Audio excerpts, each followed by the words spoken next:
Salut à tous, c'est Laroglay et aujourd'hui on se retrouve sur une nouvelle vidéo très spéciale.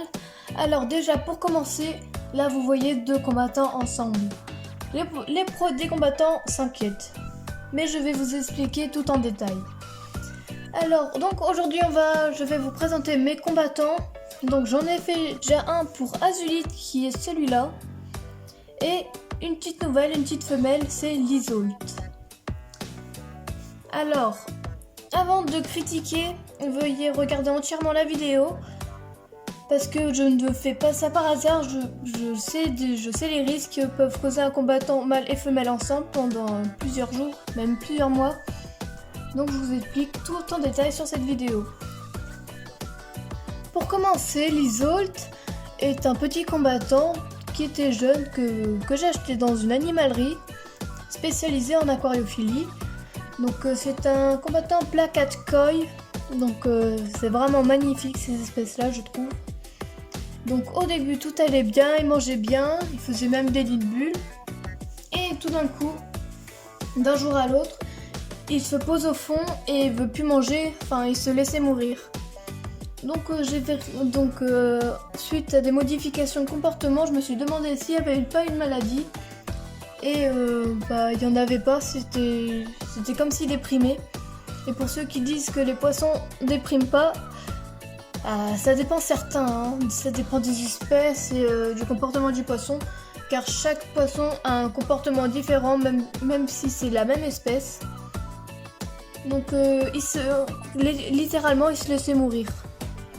Donc j'ai cherché pourquoi. J'ai varié plus son alimentation par le vivant que par les granulés. Et il ne mangeait même pas. Donc il était tombé dans une déprime. Donc ensuite, j'ai remarqué que je ne sais pas pourquoi, mais l'un de mes bébés Kili, mes Fundulpochax garderi, était dans l'aquarium, alors que je ne l'ai jamais mis. Et je remarquais, donc il était tout bébé, et que mon combattant l'attaquait pas du tout. Mais vraiment. Donc ils ont grandi une partie ensemble et après le bébé Kili, je l'ai mis avec ses parents et sa petite colonie. Et il était content. Après, j'ai remarqué que mon combattant était encore moins actif alors qu'avant il était plus actif avec mon Kili subadulte. C'est là que j'ai remarqué que en fait mon combattant avait besoin de compagnie. Donc vous voyez dans cette vidéo, il passe beaucoup de temps avec sa femelle sans même l'attaquer, hein. Il aime juste la suivre et interagir avec. Et donc c'est là que j'ai eu l'idée de prendre une femelle combattant. Pareil, c'est une placat koi pour voir comment il va réagir avec une de ces mêmes espèces. Parce que là, si je continuais à rien faire, si je faisais des choses, mais si je continuais à essayer de trouver le problème sans essayer de faire le cohabiter, il allait certainement mourir de faim. Voilà. Donc ça y est, j'ai commencé à mettre sa petite femelle. Donc au début il était content quand je l'ai acclimaté la femelle, donc elle était dans son sachet ici. Je l'ai acclimaté et le mâle il était ravi, il faisait déjà des petites parades autour de lui et ils se sont accouplés. Donc tout va bien.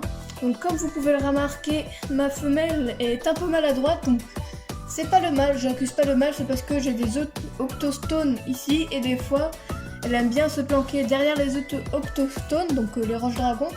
Donc elle s'arrache des fois un peu les nageoires. Et donc mon combattant il était content, il s'est accouplé. Et j'ai réussi à faire un bébé parce que de base c'était pas mon but premier de les faire accoupler. Donc j'ai eu un bébé que j'ai mis dans un bac à part. Et donc j'ai laissé les parents ensemble.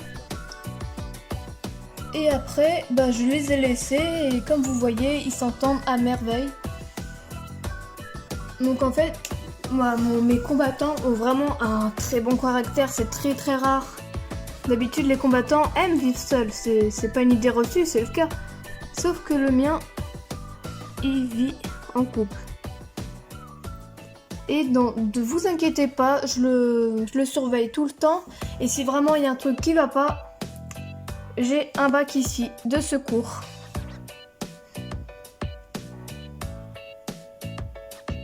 Donc voilà, sans petite histoire. Donc je donne des noms bizarres à mes poissons, mais celui-là il s'appelle Azulite.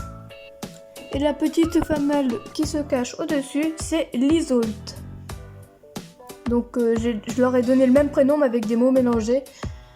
Juste comme ça. Donc j'ai vraiment, depuis le début, j'ai vu vraiment aucune agressivité. Donc j'ai voulu tenter. Et vraiment mon combattant depuis ce temps-là, il est beaucoup plus actif. Et il mange bien et tout. Maintenant il est devenu goinfre limite. Il adore manger. Alors qu'avant il se laissait mourir de faim. Donc faites vraiment attention au comportement de votre combattant. Et faites attention parce que s'il a vraiment les mêmes symptômes que moi, qui restent dans le sol, qui mange pas, il faut pas forcément mettre un compagnon. Parce que déjà le combattant choisit sa femelle de base. Donc si le Azulite n'aurait pas aimé les autres, il aurait attaqué. Donc c'est pour ça que je leur surveille de près.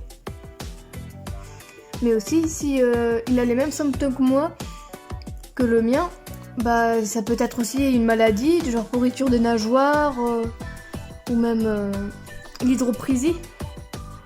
Donc vraiment faire attention, donc bien observer ces poissons, voir s'ils ont une maladie ou autre, s'ils ont un changement de comportement, et vraiment essayer d'identifier le problème. Donc voilà, maintenant je vais vous laisser observer les poissons.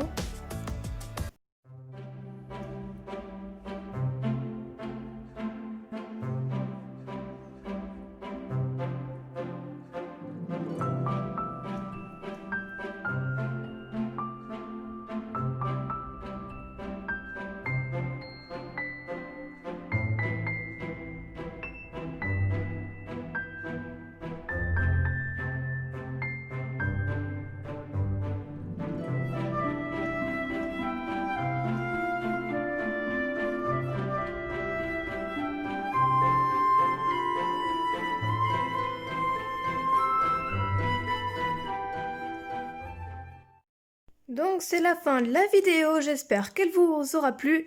Bonne journée, ciao!